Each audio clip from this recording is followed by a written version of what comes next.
Bismillahirrahmanirrahim. Pasal menjelaskan tentang hukumnya al-qismah, pembagian giliran dan lain sebagainya. Jadi qismah ini ada beberapa macam. Jadi pengertiannya itu ada beberapa macam. Bisa diartikan sebagai giliran, bisa diartikan sebagai pembagian dan lain sebagainya. Kalau terhadap istri, misalkan istrinya kalau lebih dari satu, kan berarti kan butuh qismah juga kalau misalkan sudah bepergian. Kalau terhadap harta berarti ya qismah pembagian harta, tata caranya pembagian. Dalam Islam sebenarnya kompleks kan. Jadi ada tata cara pembagian itu ada. Tinggal kita saja. Tinggal kita itu mau mempelajarinya apa tidak, mau mendalaminya atau tidak. Apakah sekedar ngaji seperti ini terus habis itu ditutup terus nggak pernah dipelajari lagi, nggak pernah diperdalam lagi. Kalau nggak pernah diperdalam lagi ya selamanya itu nanti hasilnya ya ngambang. Selamanya hasilnya itu akan ngambang. Kalau dimutola'ah dibahasakan, diterapkan dalam kasus-kasus yang baru misalkan, maka lama-lama itu akan menjadi tajam analisisnya. Maka itu jangan pernah berpikir bahwasannya orang yang pandai menjelaskan itu terus kemudian mereka itu jarang baca, mereka jarang mendiskusikan. Jangan pernah berpikir semacam itu. Jadi orang yang pandai menjelaskan sampai detail-detail seperti ini, detail-detail, mereka itu tidak hanya sekedar mengaji, mendengarkan, habis itu kitabnya ditutup, nggak pernah dibuka, nggak pernah dimutola'ah, nggak pernah ada model seperti itu. Ulama-ulama dulu nggak pernah ada. Jadi para penyarah kitab itu yang dibaca banyak. Seperti kayak ini tadi kan berkali-kali. Musannif itu atau musannif yang penyarah kitab itu kan berkali-kali menukil dari ini. Artinya apa kalau menukil? Kalau menukil itu berarti artinya dia itu pernah membaca karya. Kalau tidak pernah membaca karyanya, bagaimana mau menukil? Tapi pernah membaca karyanya. Nah, jadi sekarang masalah qismah. Jadi yaftakiru untuk qismah itu pada dasarnya ada dua model. Yang pertama qismah yang sifatnya membagi barang yang tidak bahaya. Yang tidak bahaya tidak istilahnya itu tidak mengkhawatirkan untuk timbulnya permasalahan, tidak khawatir timbulnya gegeran. Membagi barang yang semacam ini ada, tapi ada juga membagi barang yang sifatnya bahaya. Kalau dibagi itu malah timbul gegeran. Kalau untuk yang tidak menimbulkan bahaya gampang, penyelesaiannya gampang, bisa diselesaikan dengan cara kekeluargaan. Caranya 3 tadi. Jadi ada 3 tadi. Tetapi kalau misalkan kok harus yang dibagi itu sesuatu yang berbahaya, bisa menimbulkan gegeran. Sesuatu yang bisa menimbulkan gegeran itu kan banyak. Harta waris itu kalau nggak tepat pembagiannya bisa gegeran bersama dengan saudaranya bisa.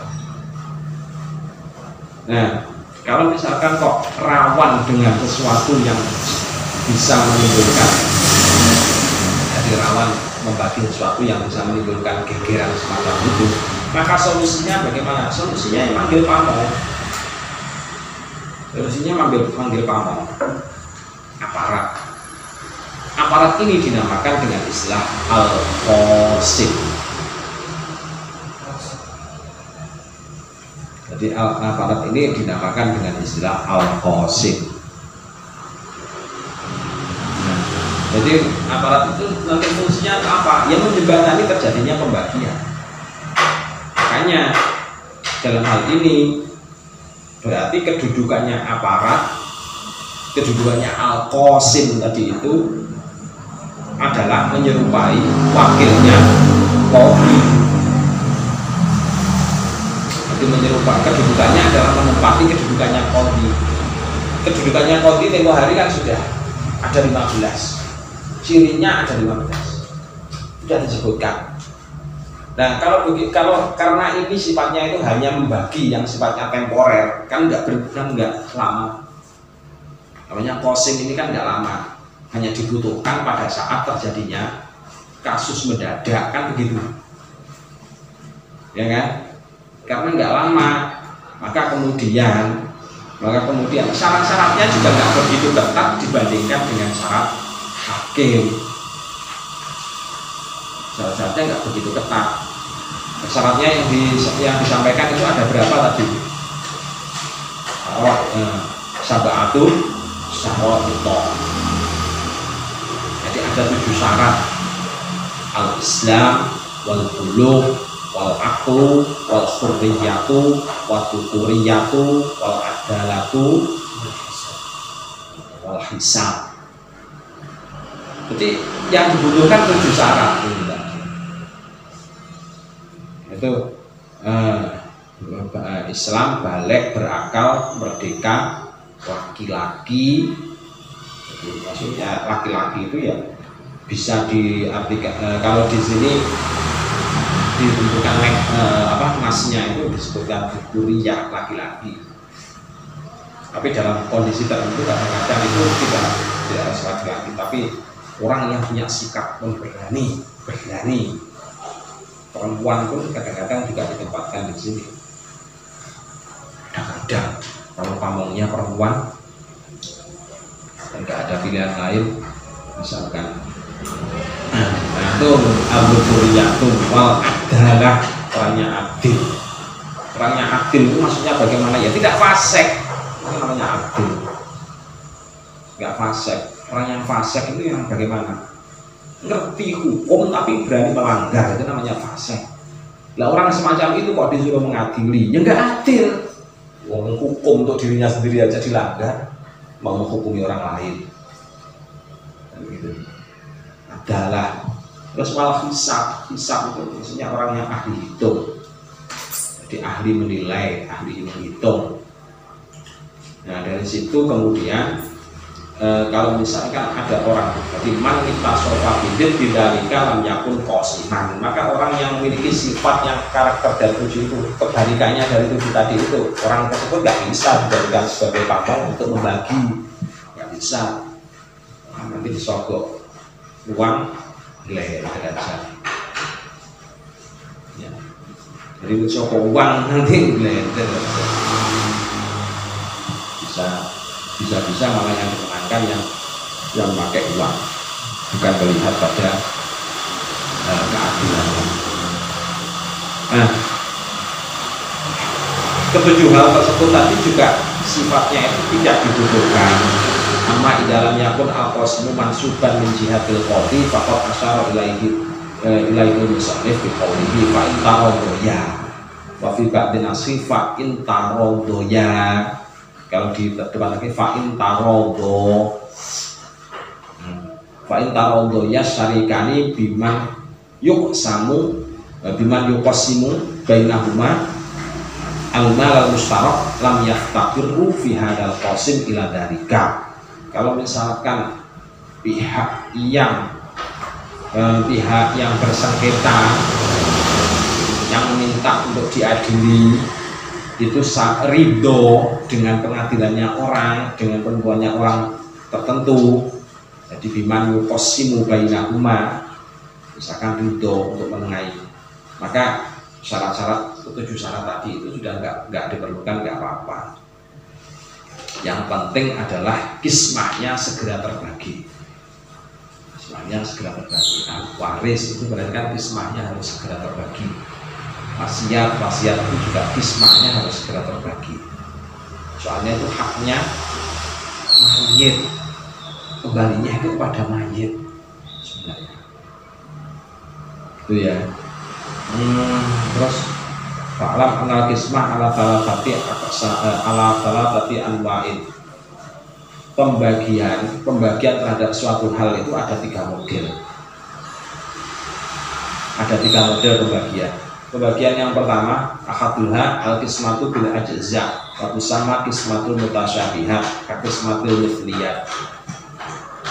Yang pertama model pembagiannya, yang dibagi itu barang kalau misalkan dipecah menjadi 3 sama. Emas batangan misalkan. Terus kemudian dibagi menjadi 3. Kan jelas bagiannya sama, diukur, dibagi menjadi 3, digaris. Misalkan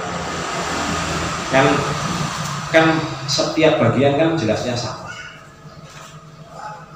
ya kan? Nah dalam kondisi semacam ini maka tata cara pembagiannya bagaimana? Tata cara pembagiannya ya dengan Quran.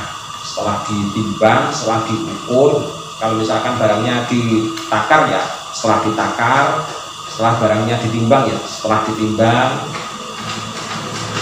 Kalau barangnya itu menghendaki harus dengan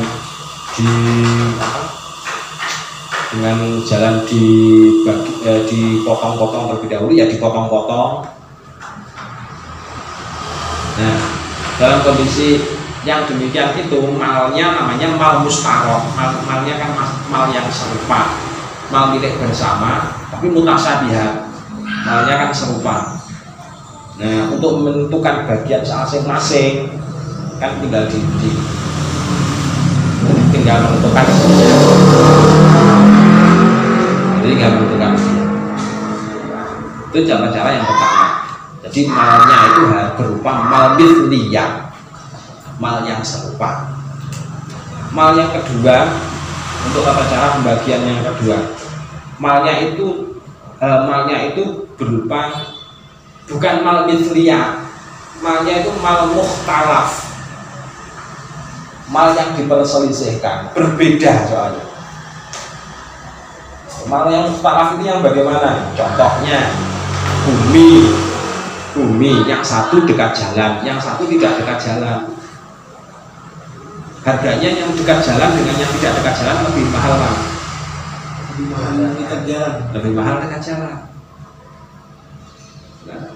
Nah, dalam kondisi semacam ini kalau misalkan warisannya itu terdiri hal yang semacam itu, maka tata cara pembagiannya bagaimana secara syariat? Secara syariat tata cara pembagiannya adalah dengan jalan ya tidak sama, pembagian luasnya tanah tidak sama. Ditentukan berdasarkan apa? Ya ditentukan berdasarkan nilai. Makanya dibutuhkan ahli taqwim. Dalam hal yang semacam ini dibutuhkan ahli taqwim, ahli penentu nilai. Kalau tanah biasanya lewat MJOP dan lain sebagainya, atau status tanah dan lain sebagainya. Jadi itu pentingnya di situ.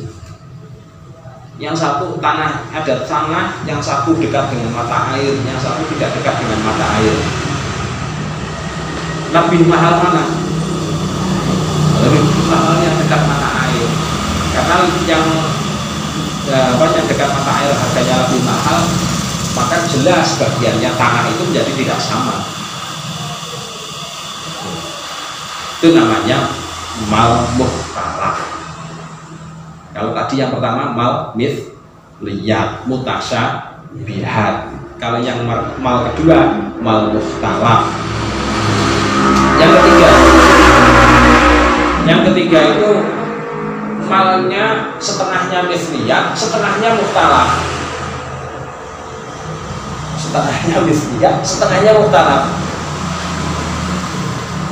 Kok bisa begitu? Ya, contohnya misalkan begini. Ada tanah Puanjang, terus kemudian ada sumurnya itu ada di tengah-tengah, ada di bagian sana, di bagian tengah-tengah. Kalau misalkan dibagi, diukur seret gitu, Sumur satu. Ternyata untuk kalau terus kemudian dipotong menjadi dua, ternyata kemudian sumurnya itu ada di pihak yang sebelah. Jadi sumurnya ada di pihak yang sebelah. Kan secara tidak langsung sumur tadi kan bernilai sebenarnya, ya kan? Sumur tadi yang sumurnya tadi itu bernilai. Tata cara pembagiannya bagaimana? Ya roddu, dengan jalan roddu. Roddu itu bagaimana? Mengembalikan nilainya sumur tadi dinilai, dijadikan harga, terus kemudian dibagi menjadi dua.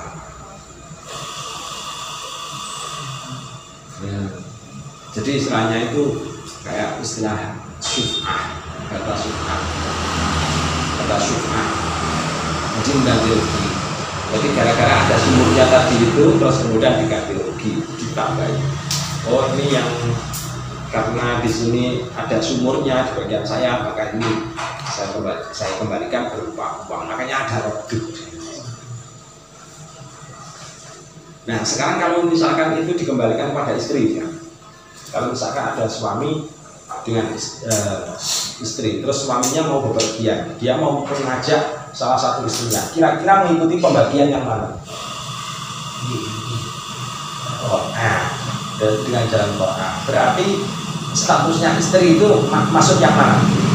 Bidniyat, apa muhtalah, apa ba'dul bidniyat, ba'dul muhtalah?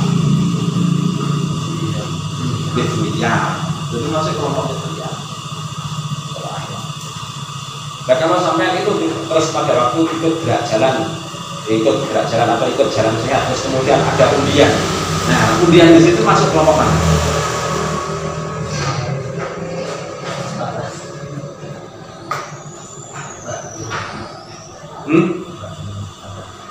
Masuk buat dulu tadi itu syaratnya apa? Dipikir itu kayak Allah Al-Fatihah.